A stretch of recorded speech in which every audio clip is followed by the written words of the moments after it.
जिन जिन मुद्दों को उठाया दिल्ली की सियासत में, यमुना हो, पूर्वांचल हो, सुरक्षा व्यवस्था हो, बिजली हो, सब पर नए सिरे से बहस छिड़ गई। और इंटरेस्टिंग पता है क्या है, इस बहस को सिर्फ बीजेपी नहीं, कांग्रेस और आम आदमी पार्टी योगी आदित्यनाथ के बयान से ही आगे बढ़ा रहे हैं। योगी आदित्यनाथ की एंट्री, आई रिमेंबर पहले दिन आपने कहा था कि योगी आएंगे और फिर देखेंगे कि चुनाव किस तरफ जाता है। अभी क्या दिख रहा है? मुझे लगता है जितना योगी आएंगे केजरीवाल को फायदा होगा, क्योंकि कांग्रेस तो बीमार चल रही है, राहुल गांधी बीमार हो रहे हैं। क्या दिक्कत है दिल्ली में? दलित और मुसलमान का वोट, और यही बट सकता है ना, कांग्रेस की तरफ जा सकता है आप पार्टी का, जाएगा भी थोड़ा, है कि नहीं? और आप जितनी मजबूत पहले थी उतनी है भी नहीं। तो योगी जी आएंगे, बटो कटो का भले नहीं नारा दे रहे हो, लेकिन बटो कटो के पोस्टर तो लगे हुए थे वहां पे। तो जितना आएंगे वो पूरा जो है ना, समूचा जो है इनके खिलाफ कंसोलिडेशन होगा। भाजपा, देखो जी, भाजपा, सच बोल रहा हूं, भाजपा मुझे जो समझ में आ रहा है वो 8 से 28 तो जा सकती है, और आप पार्टी 62 से 42 उतर सकती है। इससे ज्यादा हमको अभी कुछ दिखाई नहीं पड़ रहा है। और जहां तक पूर्वांचलियों की बात है, जहां आपने योगी का पूछा है ना, इसी पूर्वांचलियों ने योगी के राज में भाजपा को 62 से उतार के 35 कर दिया ना, जो भी, और खास तौर से पूर्वांचल का इलाका। तो आएंगे और वो भाजपा को एकदम जिता जाएंगे, और कुछ कुछ उल्टा पुल्टा बयान भी शायद सुना हो गया जो भाई बता रहे थे। तो मुझे लगता है कि जो मेरे शुरुआती जो मेरे दिमाग में था कि केजरीवाल का विकेट थोड़ा कमजोर है इस बार, अब हमको लगता है धीरे धीरे जिस तरह से धीरे धीरे उनको फायदा होते जाएगा। और हमको तो कभी कभी ये लगता है, हम आपको सही बता रहे हैं, भाजपा को क्या दिक्कत है आप पार्टी को जिताने में भाई? वो तो उनके काम ही आते हैं। हो सकता है गुजरात का थोड़ा सा कर्जा है, माफ कर, मतलब उनको वापस अदायगी कर दे। नमस्कार साथियों, मैं आपका दोस्त अशफाक अहमद और आप देख रहे हैं देशभक्त चैनल। ये जब योगी जी का नाम लिया गया कि अब वो दिल्ली में प्रचार करने आएंगे, तो सब लोग सोचे कटोगे बटोगे अब चालू हो जाएगा दिल्ली में, और हिंदुत्व का जबरदस्त तरीके से कार्ड खेला जाएगा।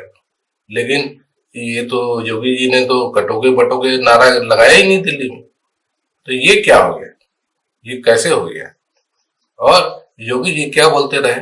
तो एक तो शराब घोटाले पे आवाज उठाई कि शराब में डुबो दिया है आम आदमी पार्टी ने दिल्ली वालों को, और दूसरे गंगा नदी में डुबकी लगाया हूं, यमुना में डुबकी लगा के दिखाएं केजरीवाल, ये सब बोला है ना।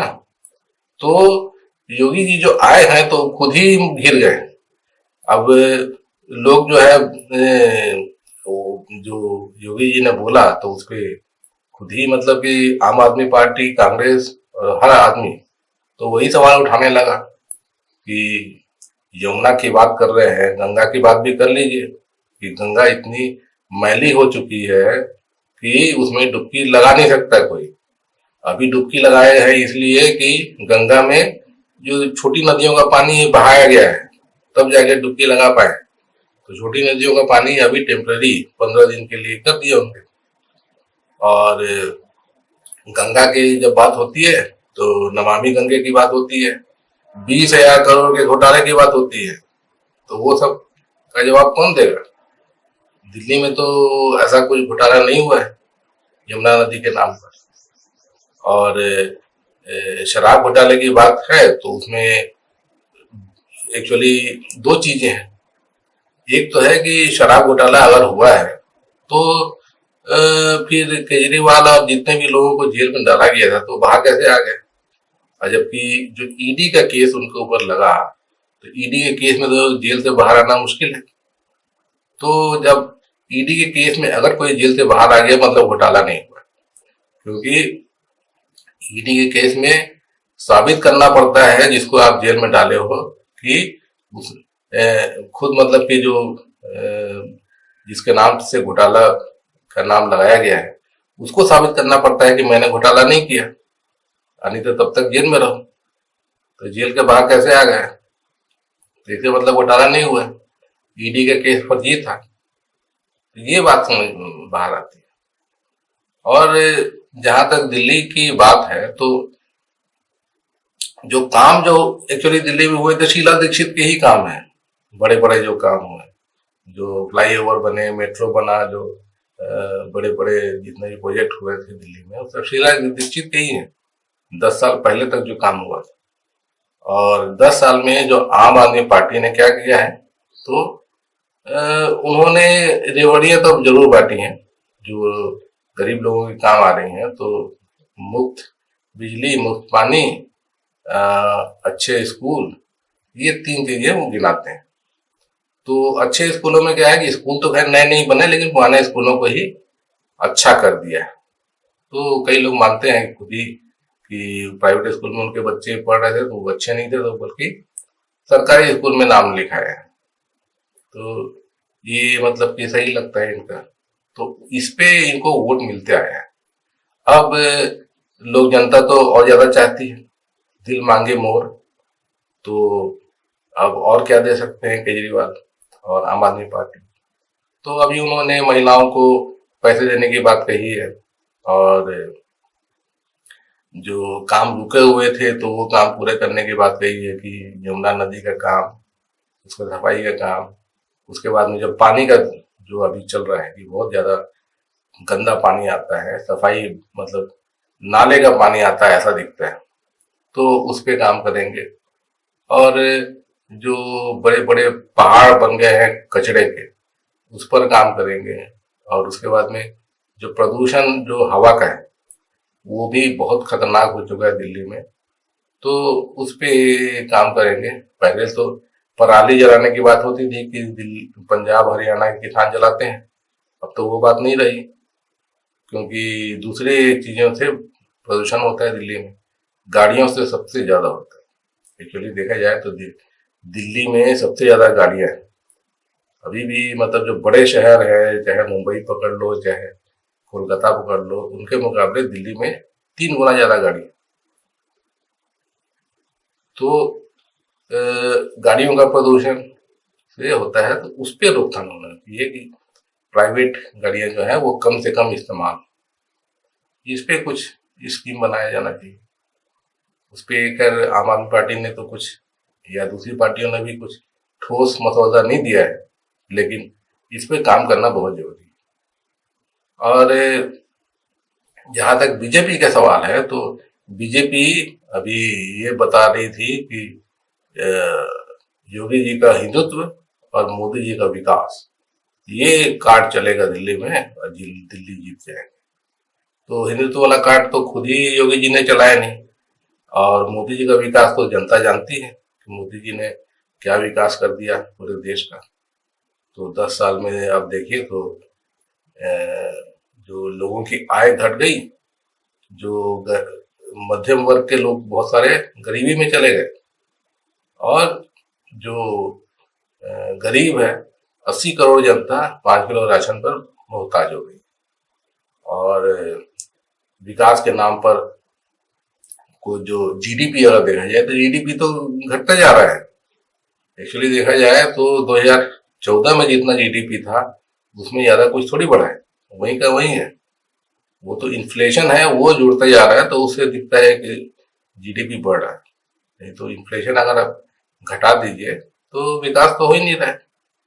और अगर विकास हो रहा है तो मोदी जी के मित्रों का हो रहा है। तो अडानी अंबानी का पैसा कहाँ तक पहुंच गया आप देखते हैं, खास करके अडानी का और मोदी जी के मित्रों का। और जो आम आदमी की आय तो घटती जा रही है, और काम के नाम पे मोदी जी ने कुछ क्या काम किया है, कौन सा विकास कर दिया है। जो रोड बोलते हैं बना रहे हैं, तो रोड का तो आप देखेंगे कि जो national highway authority of India, वो तो कर्जे में 55 लाख करोड़ रुपए के कर्जे में डूब चुका है। कैसे डूब गया है, इसके पहले तो ऐसा नहीं था। तो ये जो रोड जो बनता है उसमें जबरदस्त तरीके से घपला होता है। अब पर किलोमीटर रोड की जो लागत है वो पहले कुछ थी, उससे 3 गुना बढ़ गई। क्यों बढ़ी है, तो जो ठेके मिलते हैं अडानी को मिलते हैं, और वो उसको बहुत ज्यादा दाम पर ठेके मिल जाते हैं, तो इससे लागत बढ़ती जा रही है, जिससे जो रोड वाला जो ऑर्गेनाइजेशन है तो वो घाटे पे चला गया। और दूसरे ऐसे भी आपने देखा होगा कि जो द्वारका दिल्ली में रोड बनना था तो ये पर किलोमीटर कितने 600 करोड़ कितना रुपया पर किलोमीटर कुछ कॉस्ट आया। तो इतना ज्यादा कैसे हो सकता है, तो उस पर सवालिया निशान। और घोटाले में तो खुद मोदी जी फंस गए थे। ये जो इलेक्टोरल बॉन्ड था तो उसमें मोदी जी फंसे थे। सुप्रीम कोर्ट ने तो उसको इलीगल करार दे दिया इलेक्टोरल बॉन्ड को। मोदी जी ने ऐसा बना दिया था कि इलेक्टोरल बॉन्ड लाके कि चंदा दो और धंधा लो, और चंदा नहीं दोगे तो हफ्ता वसूली करूंगा। तो ईडी सीबीआई का रेड आप देखे होंगे कि हर जगह पड़ता रहता है। हर शहर में आपने सुना होगा जो बड़े उद्योगपति हैं उनके यहाँ पड़ जाता है। क्यों पड़ता है? तो उन लोगों ने चंदा नहीं दिया, तो हफ्ता वसूली के लिए मोदी जी ने भेज दिया। और यही जो हफ्ता वसूली से और चंदा से अब देखें कि जो बीजेपी है वो दुनिया की सबसे रईस पार्टी हो गई।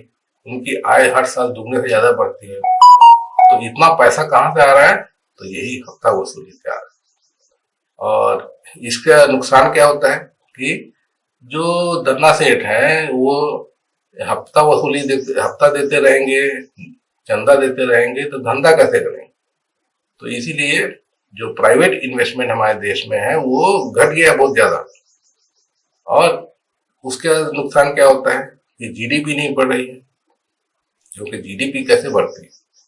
जितना मतलब कि ग्रो करेंगे हर लोग, हर कंपनियां, उतना जीडीपी बढ़ता है, उससे देश को फायदा होता है, नौकरियां बनती है, लोगों की आय बढ़ती है। तो नौकरियां नहीं बन रही है, लोगों की आय घट रही है, क्योंकि ये चंदा दो धंधा दो वाला या फिर हफ्ता वसूली का सिस्टम मोदी जी ने ला दिया है। इससे कोई नहीं बच सकता है, ऐसा बना दिया मोदी जी ने। तो जो लोग चंदा दे के और धंधा कर रहे हैं तो वो तो भ्रष्ट लोग हैं। कुछ ना कुछ मतलब गड़बड़ धन करके और उसके बाद में अपना धंधा कर रहे हैं और उससे देश को नुकसान होता है। ईमानदार लोग जो है वो तो देश छोड़ के भाग रहे हैं अपने पैसे लेके। तो ये हालत कर दी है मोदी जी ने। तो ये विकास जो हो रहा है तो वो भी जनता देख रही है। और 2024 के चुनाव में जनता ने बता भी दिया था कि मोदी जी क्या विकास करते हैं। तो ये पूरा जो सिस्टम चल रहा है, तो इससे दिल्ली का चुनाव जो है जैसा दिख रहा है कि बीजेपी कहीं पे भी नहीं टिकती है। जब साफ दिखता है कि ना हिंदुत्व चलेगा, ना विकास का नाम काम ना के नाम पे चलेगा। और वैसे भी आप देखेंगे तो बीजेपी क्या कर रही है, सिर्फ आम आदमी पार्टी पर अटैक कर रही है कि वो शराब घोटाला उसने और फिर यमुना, दो चीज पे अटैक करते हैं। तो इससे काम तो चलेगा नहीं। आपका विजन क्या है आपने तो कुछ बताया नहीं, आप क्या कर लोगे? ये तो सिर्फ हिंदुत्व वाला कार्ड खेलते हैं। अब मोदी जी का वो गुजरात मॉडल बताते थे तो गुजरात मॉडल कहाँ चला गया, हवा में उड़ गया, उसकी तो कोई बात भी नहीं करता है। तो दिल्ली के चुनाव में बीजेपी लगता है कि बहुत बुरी हालत में है, बल्कि कांग्रेस हो सकता है उससे ज्यादा सीट ले जाए बीजेपी से। जो कांग्रेस जो बहुत पिछलग्गू थी पिछले 10 साल से, शीला दीक्षित के जमाने में कांग्रेस स्ट्रांग थी, लेकिन उसके बाद से कोई स्ट्रांग नेता कांग्रेस में नहीं हुआ। और ये गुटबाजी जो है बहुत चरम पे था दिल्ली में कांग्रेस में, और उसकी वजह से कांग्रेस को बहुत नुकसान हुआ। इस बार लगता है कि जैसे हालात दिख रहे हैं कि केजरीवाल के भी जो वोट घटेंगे, और बीजेपी तो दिख रही है कि पहले ही जीत हो गई है, तो वो पूरा वोट जो है कांग्रेस को आने वाला है।